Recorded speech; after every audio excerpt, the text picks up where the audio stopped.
പരിശുദ്ധ അമ്മ ജീവനോടെ പ്രത്യക്ഷപ്പെട്ട ഈ വിശുദ്ധ ഭൂമിയിൽ അമ്മയുടെ പ്രത്യക്ഷീകരണത്തിൻ്റെ സാക്ഷിയായി ഇവിടെ വന്ന് നിൽക്കാൻ സാധിച്ചതിന് അമ്മയ്ക്കും തിരുകുമാരനും 1000 നന്ദി പറയുന്നു. എൻ്റെ പേര് ജോസ്ന ജോൺസൺ. ഞാൻ Koothattukulam Holy Family Forane Church ഇടവകാംഗമാണ്. ഞാൻ ആദ്യമായി ഉടമ്പടി എടുക്കുന്നത് 2025 സെപ്റ്റംബർ 17 ഞാൻ ഉടമ്പടി എടുക്കാനുണ്ടായ സാഹചര്യം എന്ന് പറഞ്ഞാൽ, ഞാൻ ആദ്യമായി കൃപാസനത്തെക്കുറിച്ച് കേൾക്കുന്നത് 2021 യൂട്യൂബിലൂടെയാണ്.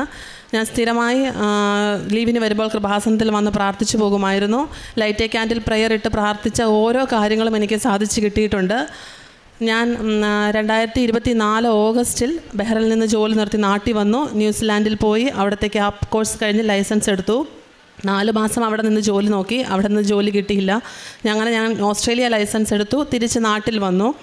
അപ്പോൾ നാട്ടിൽ വന്ന സമയത്ത് 2 മാസത്തോളം ഞാൻ ഓസ്ട്രേലിയക്ക് അപ്ലൈ ചെയ്തുകൊണ്ടിരുന്നു. പക്ഷേ എല്ലാം റിജക്ഷൻസ് ആയിരുന്നു. ആ സമയത്ത് എൻ്റെ രണ്ട് ഫ്രണ്ട്സ്, കൃപാസനത്തിൽ ഉടമ്പടി എടുത്തിരിക്കുന്ന 2 ഫ്രണ്ട്സ് പറയുമായിരുന്നു, നീ ഉടമ്പടി എടുക്ക്. അപ്പോൾ ഈ ഉടമ്പടിയുടെ ക്രമങ്ങൾ കൃത്യമായി പാലിച്ചു പോകാനുള്ള മടി കൊണ്ട് ഞാൻ ഉടമ്പടി ഇപ്പോൾ എടുക്കുന്നില്ല, അല്ലാതെ കിട്ടുവാണെങ്കിൽ കിട്ടട്ടെ എന്നും പറഞ്ഞിരുന്നു. പക്ഷേ കിട്ടിയില്ല. അങ്ങനെ ഞാനൊരു ഓൺലൈൻ ഉടമ്പടി എടുത്തു. പക്ഷേ എനിക്കത് പ്രത്യേക സാഹചര്യങ്ങളാൽ പാലിച്ചു പോകാൻ പറ്റിയില്ല. അതെൻ്റെ തെറ്റാണ്. അങ്ങനെ എന്നെക്കൊണ്ട് എൻ്റെ മെറിറ്റിൽ പറ്റില്ല എന്ന് എനിക്ക് ബോധ്യപ്പെട്ടപ്പോൾ ഞാൻ 2025 സെപ്റ്റംബർ 17 ഇവിടെ വന്ന ഉടമ്പടി എടുത്തു. ഞാൻ ആ സമയത്ത് ബഹ്റിൻ്റെ ഇൻ്റർവ്യൂ പാസ്സായിരിക്കുമായിരുന്നു, കുവൈറ്റിൻ്റെ ഇൻ്റർവ്യൂ പാസ്സായിരിക്കുമായിരുന്നു. ഒന്നും ശരിയാവുന്നില്ലായിരുന്നു. അപ്പോൾ എനിക്ക് മനസ്സിലായി, എനിക്ക് ഉടമ്പടിയിലേക്ക് അമ്മ എന്നെ നയിക്കുന്നതാണ്, ഉടമ്പടി എടുക്കാൻ വേണ്ടിയിട്ടാണ് ഞാൻ വന്ന് ഉടമ്പടി എടുത്തു. അങ്ങനെ ഉടമ്പടിയിൽ എല്ലാ ഇത് ഞാൻ പാലിക്കുമെങ്കിലും എൻ്റെ ഭാഗത്തുനിന്ന് ഒരുപാട് വീഴ്ചകൾ വന്നിട്ടുണ്ട്.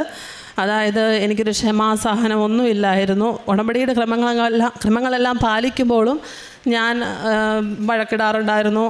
അങ്ങനെ ഒട്ടും ക്ഷമയില്ലാത്തൊരു സ്വഭാവമായിരുന്നു എൻ്റേത്. അങ്ങനെ ഉടമ്പടിയിൽ പിന്നെ ഒരു കാര്യം, എൻ്റെ ചേച്ചിയായിട്ട് ഞാനൊരു പിണക്കത്തിലായിരുന്നു. അപ്പോൾ ജോസഫ് അച്ഛൻ ഇടയ്ക്കിടയ്ക്ക് പറയാറുണ്ട്, ധ്യാനത്തിലൂടെ നമ്മൾ ആരോടെങ്കിലും വഴക്കിട്ടോ പിണങ്ങി ഇരുന്നെങ്കിൽ അത് മാറ്റണം, എങ്കിലേ ഉടമ്പടി പ്രവർത്തിക്കുകയുള്ളൂ. പക്ഷേ ഞാൻ മാതാവിനോട് പറഞ്ഞു, എനിക്കൊരു ജോലി കിട്ടി ഞാൻ എങ്ങോട്ടെങ്കിലും പോകുന്ന സമയത്ത് ഞാൻ എൻ്റെ ചേച്ചിയോട് മിണ്ടും, അതുവരെ എനിക്ക് സമയം തരണമെന്ന് പറഞ്ഞു. പക്ഷേ അതെൻ്റെ ഒരു തെറ്റായൊരു തീരുമാനമാണെന്ന് എനിക്ക് മനസ്സിലായി. അങ്ങനെ 3 മാസത്തെ ഉടമ്പടി കാലയളവ് കഴിഞ്ഞു. അപ്പം നാട്ടുകാരൊക്കെ ചോദിച്ചു, ഉടമ്പടി എടുത്തിട്ട് നിനക്ക് ജോലി കിട്ടിയില്ലല്ലേ എന്ന് പറയുന്നവരോട് ഞാൻ പറഞ്ഞു, ഉടമ്പടി എടുത്തിട്ട് എനിക്ക് ജോലി കിട്ടാത്തത് മാതാവിന് ശക്തിയില്ലാത്തതുകൊണ്ടല്ല, ഞാൻ ശരിക്കും ചെയ്യാത്തതുകൊണ്ടായിരിക്കും മാതാവ് എനിക്ക് തരാത്തത്. അങ്ങനെ ഉടമ്പടി പുതുക്കാനായിട്ട് മാതാവിനോട് പറഞ്ഞു, മാതാവേ, എനിക്ക് ഇവിടെ നിന്നുകൊണ്ട് ഈ നാട്ടിലെ സാഹചര്യത്തിൽ ജോലിയില്ല, പൈസ ഇല്ലാത്ത സാഹചര്യത്തിൽ ശരിക്കും ഉടമ്പടി കൊണ്ടുപോകാൻ പറ്റുന്നില്ല. ഞാൻ എങ്ങോട്ടെങ്കിലും പോയിട്ട് ജോലിക്ക് വേണ്ടി പോകുമ്പോൾ ഞാൻ ഉടമ്പടി പുതുക്കി പൊക്കോളാമെന്ന് മാതാവിനോട് പറഞ്ഞു. അങ്ങനെ ഒരു 1.5 മാസക്കാലം ഞാൻ ഉടമ്പടി പുതുക്കാതെ നടന്നു. അങ്ങനെ ഒരു ദിവസം എൻ്റെ ഒരു ഫ്രണ്ട്, അൽഫോൻസ എന്നാണ് പേര്, ചേച്ചി എന്നെ രാത്രി വിളിച്ചിട്ട് ചോദിച്ചു, നീ എന്താ ഉടമ്പടി പുതുക്കാത്തതെന്ന് ചോദിച്ചു. അപ്പോൾ ഞാനിങ്ങനെ എൻ്റെ സാഹചര്യം പറഞ്ഞപ്പോൾ ചേച്ചി പറഞ്ഞു, സാരമില്ല, അങ്ങനത്തെ പരീക്ഷണങ്ങളൊക്കെ വരും, നീ ക്ഷമിക്ക്, നീ ഉടമ്പടി പുതുക്ക്, മാതാവ് നിന്നെ അനുഗ്രഹിക്കുമെന്ന് പറഞ്ഞു. അന്ന് രാത്രി എനിക്ക് ഒരുപാട് വിഷമം വന്ന് ഞാൻ കരഞ്ഞ് മാതാവിനോട് സോറി പറഞ്ഞു, ഞാൻ ഏറ്റവും അടുത്ത ദിവസം വന്ന് ഉടമ്പടി പുതുക്കിയേക്കാം, എന്നോട് ക്ഷമിക്കണമേ എന്ന് പറഞ്ഞു. അന്ന് രാത്രി കിടന്നുറങ്ങി എണീക്കുന്ന രാവിലെ 5:30 അമ്മയുടെ പ്രത്യക്ഷീകരണത്തിൻ്റെ സമയത്ത് എൻ്റെ ചേച്ചി എന്നെ വിളിച്ചിട്ട് പറഞ്ഞു, ആ ചേച്ചിയുടെ കൂടെ ചേച്ചിക്ക് ഒരു ഫ്രണ്ടിൻ്റെ സ്ഥാപനത്തിൽ ഓസ്ട്രേലിയയിൽ ജോലി വേക്കൻസി ഉണ്ട്, നീ അപ്ലൈ ചെയ്യുമെന്ന് പറഞ്ഞു. അങ്ങനെ ഞാൻ ആ ജോലിക്ക് അപ്ലൈ ചെയ്തു. ലിങ്ക് കിട്ടിയപ്പോൾ പരിശുദ്ധ അമ്മയുടെ വിശുദ്ധ തൈലവും ഉപയോഗിച്ച് പ്രാർത്ഥിച്ചിട്ട് അപ്ലൈ ചെയ്തു. അങ്ങനെ അതിൽ കിട്ടി. അങ്ങനെ ആ ജോലി ഏകദേശം സെലക്ട് ആയിട്ടിരിക്കുമായിരുന്നു.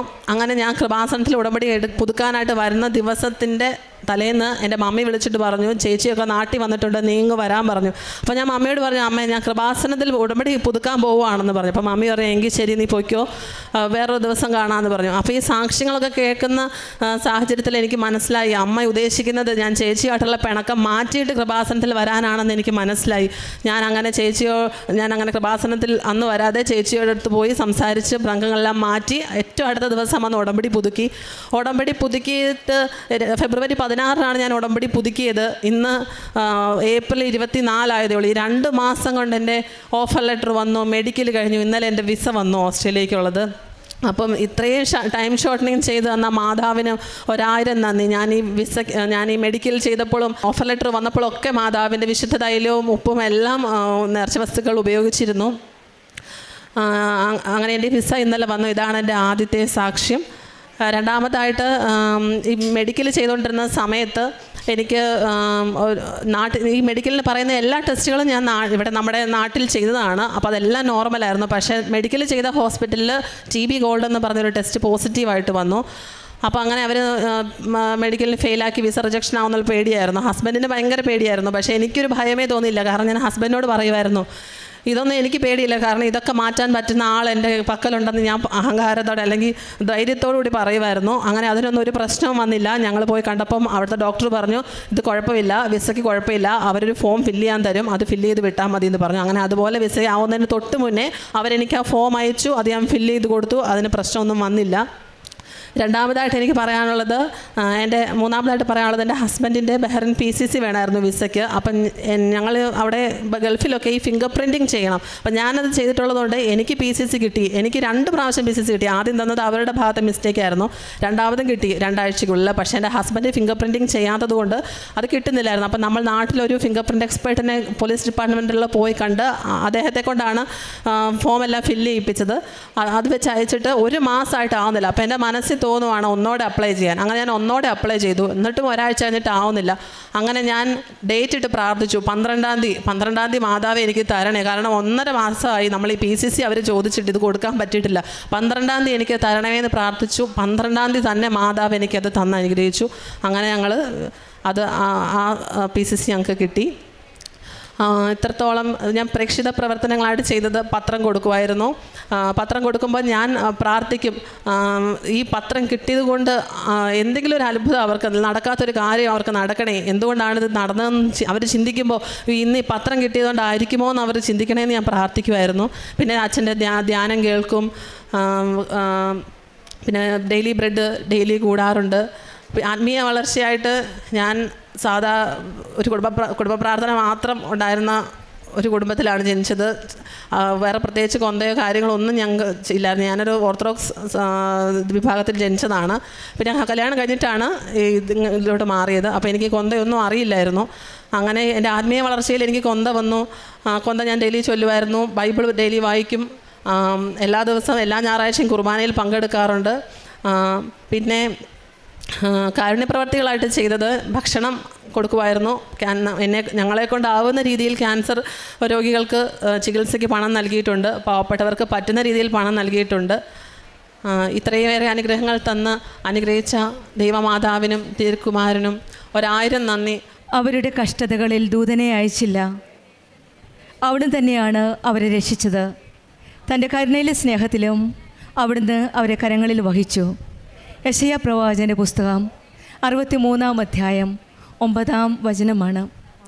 10 മാസം ചെയ്യാൻ സാധിക്കാത്ത കാര്യമാണ് ആദ്യത്തെ ഉടമ്പടി പുതുക്കിയപ്പോൾ തന്നെ ഓരോ കാര്യങ്ങളായിട്ട് ഓസ്ട്രേലിയക്കുള്ള RN കിട്ടുകയും പെട്ടെന്ന് തന്നെ എല്ലാ കാര്യങ്ങളിലും ഈശോയും അമ്മയും ഇടപെടുന്നതായിട്ടാണ് ഈ മകൾ നമ്മളോട് സാക്ഷ്യപ്പെടുത്തുന്നത്.